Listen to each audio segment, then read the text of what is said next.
सर्वसामान्यांच्या हक्काचा आवाज जागर जनस्थान।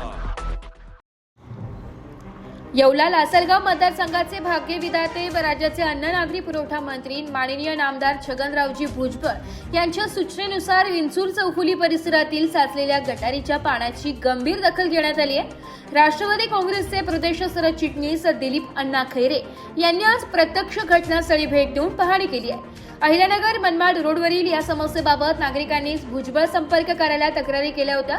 तसेच शिवसेना गटनेते गणेश शिंदे व नगरसेविका शीतल शिंदे यांनी गांधीगिरी पद्धतीने पूजन करून निषेध करून या प्रश्नावर आवाज उठवला होता। तसेच ही बातमी जागर जनस्थान न्यूजने प्रसिद्धी केल्या होती। याची दखल घेत आज सार्वजनिक बांधकाम विभाग आणि नगर परिषदेच्या अधिकाऱ्यांची संयुक्त बैठक ही घेण्यात आली। दिलीप अण्णा खैरे यांनी संबंधित भुयारी गटार कंत्राटदारांना आजच काम सुरू करण्याचे कडक आदेश दिले, जेणेकरून रस्त्यावर पाणी साचणार नाही व नागरिकांचा त्रास कायमचा दूर होईल।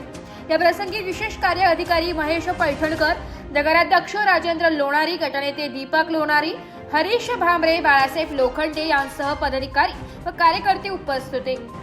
जागर जनस्थानसाठी प्रतिनिधी सचिन वखारे, येवला।